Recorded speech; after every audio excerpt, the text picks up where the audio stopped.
అందరికీ నమస్కారం అండి. ఈరోజు నేను మా అంగన్వాడీ కేంద్రంలో అయితే పిల్లలతో ఒక కార్యక్రమం అయితే చేయించాను. అది మంచి అలవాటు గాని అవుతుంది. అయితే దానికైతే పిల్లలు ఎంత సంతోషపడ్డారో, కొత్త పిల్లలు వస్తున్నారు గదా! కొంతమంది ఏడుస్తున్నారు. కొంతమంది అసలు పట్టుకున్నా గాని ఉండేటట్టు లేరు. అలాంటప్పుడు నేను ఒకేసారి అన్నా, "మనం చెట్లకు నీళ్లు పోద్దాం పదండి" అని చెప్పాను. చెట్లకు నీళ్లు పోద్దాం అనంగానే అందరూ కాన్సంట్రేషన్‌గా బయటికి అంటే వాళ్ళకి బయట వాతావరణం అంటే అంత నచ్చిద్దన్నట్టు. అయితే అంటే బయటికెళ్ళాలిగా మనం ఇప్పుడన్నట్టు పోద్దాం, పోద్దాం అనైతే లేసారు. అయితే పిల్లలందరినైతే తీసుకొనైతే నేను అంగన్వాడీ మా సెంటర్‌లో ఉన్న మొక్కలకైతే నీళ్లు పోయించడానికి తీసుకెళ్ళాను. ఆ బకెట్‌లో నీళ్ళైతే తీసుకొనొచ్చి బిందెలో అందరికి తలా ఒక గ్లాస్ ఇచ్చి, అందులో నుంచి నీళ్లు తీసుకొనెళ్ళి ఒక్కొక్క చెట్టుకి ఒక్కొక్కళ్ళైతే నీళ్లు పోయండని చెప్పాను. అప్పుడు చాలా సంతోషంగా వచ్చైతే వాళ్ళు ఆ నీళ్లు తీసుకొని ఎళ్లి మొక్కలకు పోయటానికైతే మంచిగా సంతోషంగున్నారు. ఏడ్చే పిల్లవాళ్ళు గాని కొంతమందైతే ఏడుపు ఆపారండి. లోపల ఏడుసుకుంటా ఉన్నవాళ్ళు గాని బయటకొచ్చి చూస్తున్నారు ఏం చేస్తున్నారా అని. వాళ్ళకెప్పుడు అక్కడే కూర్చోబెట్టి బొమ్మలిచ్చి అది చెయ్యి, ఇది చెయ్యి అనంటే వాళ్ళకి విసుగొస్తదన్నట్టు. ఒక్కోసారి బయటికి అందరూ చెట్టు కిందకి రాండి అనంటే చాలు మళ్ళా అప్పుడు మంచిగా ఏడ్చేవాళ్ళు గాని ఏడవకుండా బయటకొస్తారంట. అట్నే మనం ఇంట్లో పిల్లల్ని గాని మనం ఒక ఇద్దరు పిల్లలున్నప్పుడు పిల్లల్ని గాని మనం ఇంట్లోనే ఆడుకో అని అనకుండా అప్పుడప్పుడు మనం ఇంట్లో ఉన్న బయటికి తీసుకొచ్చి మన ఇంట్లో ఉన్న మొక్కలకి నీళ్లు పోయి మొక్కలకని చెప్పటం. వాళ్ళకి చిన్న గ్లాస్ ఇస్తే నీళ్లు పోయిపో మొక్కకి నీళ్ళు తీసుకెళ్ళి అన్ని మొక్కలన్నిటికి నీళ్లు పోయని చెప్పాలి పని. వాళ్ళకి ఏం పని లేకుండా ఉన్నా గాని వాళ్ళు పిల్లలు ఏం పని లేకుండా ఉన్నా గాని ఏడుస్తుంటారన్నట్టు. వాళ్ళకి ఏదో ఒక పని ఉండాలి. ఏదో ఒక పని అంటే ఒక్క పనినే ఎక్కువ సేపు చెప్పినా ఏడుస్తూనే ఉంటారన్నట్టు. ఒక్క పని ఇంక చేస్తే దాని మీద ఇంట్రెస్ట్ ఉండదు. ఏదైనా బొమ్మ ఇచ్చినా గాని మనం ఆడుకోవటానికి కొద్దిసేపు ఆడుకుంటారు. ఇంక ఆ బొమ్మొద్దు. మళ్ళా కొత్తది ఏదన్నా కనపడితే చాలు ఆ బొమ్మ. అయితే మేము అంగన్వాడీ సెంటర్‌లో గాని మాకిచ్చే ప్రీ స్కూల్ మెటీరియల్ ఉంటాయి గదా! ఆ బొమ్మలనేవి పాతగైన పిల్లలకంటే కొత్తగొచ్చే పిల్లలకి కొత్త కొత్త బొమ్మలు తీసి చూపిస్తే, ఆహా! ఇదిది కొత్తగుందని ఏడుసుకుంటూ గూడా ఆ బొమ్మలు తీసుకొని చాలామంది ఆడుకుంటూ ఉంటారు. అందుకోసమని పిల్లలకి మనం మొక్కలకి నీళ్లు పోయటం గాని మనం అలవాటు చేసినామనుకో, ఈరోజు నువ్వు మొక్కలకి నీళ్లు పోసినవా? పోయి అనంటే వాళ్ళెళ్లి మొక్కకు నీళ్లు పోస్తారు. అలాగే మొక్క పాదులు, ఆకులు అవన్నీ ఉంటే మంచిగా తీసేసి మంచిగా శుభ్రం చెయ్యి అని చెప్తే వాళ్ళకి అలా ఆడుకోవటం వాళ్ళకి మట్టిలో ఆడుకోవాలంటే ఇష్టం గదా!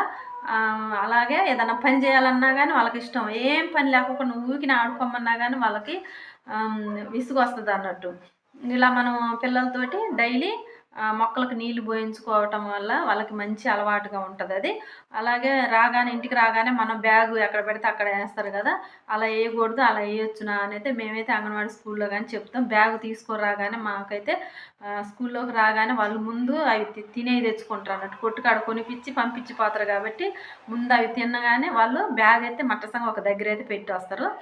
తినగానే మళ్ళా తిన్న తర్వాత ఆ తిన్న పేపర్‌ని గాని తీసుకెళ్ళైతే డస్ట్‌బిన్‌లో ఏస్తారు పిల్లలు. అట్టనే ఇంట్లో గాని మనం చెప్పకుండా ఉంటే వాళ్ళకర్థం గాదు. 1, 2 సార్లు మనం బ్యాగ్ తేగానే ఇదిగో నువ్విక్కడే పెట్టు బ్యాగు అని చెప్తే చాలు. ఇంగ రోజు మళ్ళా నెక్స్ట్ డే మనం బ్యాగ్ ఎక్కడ పెట్టమన్నా, నువ్వెక్కడ పెట్టినావు అని అడిగినవనుకో, ఓహో! అని తీసుకెళ్ళి మళ్ళా అక్కడ పెడతారు. మళ్ళా చెప్పులు గాని మనం అంగన్వాడీకి రాగానే చెప్పులు ఈ లైన్ గిడవాల మీరు రోజు ఇటు పక్క ఇడవాలె అని చెప్తే మేము ఇంగ అక్కడే ఇడుస్తరు.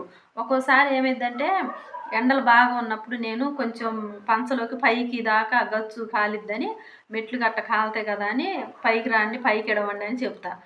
చెప్తే అక్కడ ఇడుస్తారు. మళ్ళా తర్వాత ఇప్పుడు వర్షాకాలం వచ్చింది గదా! మీరు కిందనే బురదుంటది. కిందనే ఇడవండి అని చెప్తే అందరూ మళ్ళా కింద ఇడుస్తారన్నట్టు. వాళ్ళు ఇంగ కన్‌ఫ్యూజ్ గాకోకుండా మనం ఇంగ చెప్పాలి. ఒక 2 రోజులు చెప్తే చాలు. ఇంగిప్పుడు ఎండ లేదు, కాళ్ళు కాలట్లేదుగా, మెట్లు కాలవు. కింద ఇడిసిరండి అని చెప్తే వాళ్ళు కింద ఇడుస్తారు. అట్నే మనం ఇంటికి రాగానే గాని పిల్లల్ని నువ్వు రాగానే చెప్పులెక్కడ ఇడిసినావు ఇక్కడే ఇడవాలి రోజు చెప్పులంటే చాలు. ఇంగ వాళ్ళు అక్కడే ఇడుస్తారన్నట్టు. అలాగే మనం మంచి అలవాట్లు పిల్లలకి అలా మాకు టైమ్ టేబుల్‌లో గాని ఉంటదండి. పిల్లలకి మంచి అలవాట్లు నేర్పించటం. అన్నం తినే ముందు చేతులు మంచిగా కడుక్కోవాలి. ఎవరన్నా ఏదన్నా ఇస్తే థాంక్స్ జెప్పాలి. ఎవరికన్నా మనం చూడక తగిలితే సారీ జెప్పాలి. అలాగే కర్చీఫ్ వాళ్ళు యూజ్ జేయాలి. ఇలాంటివనేవి మాకు చెప్పులు లైన్‌లో పెట్టాలి. డస్ట్‌బిన్ యూజ్ జేయాలి. ఇలా చాలా వరకు మాకు మంచి అలవాట్లు నేర్పటం గాని మా అంగన్వాడీ సెంటర్‌లో సిలబస్‌లో ఉంటుంది. వాటితో పాటు ఇది గాని మొక్కలకు నీళ్లు పోయటం. మనము చిందరవందరగా బ్యాగ్ తేగానే ఇట్ట ఇసిరేస్తారనుకోండి. వాళ్ళకే తెలిసేలాగా చెప్పాలి. మనం చెప్పులు అటొకటి ఇటొకటి వేసి ఇట్టేస్తే బాగుందా, 2 ఒక్కడ పెడితే బాగుందా అంటే, ఆ ఒక్క దగ్గర ఉంటే బాగుందంటారు. వాళ్ళకి అర్థమైద్దన్నట్టు.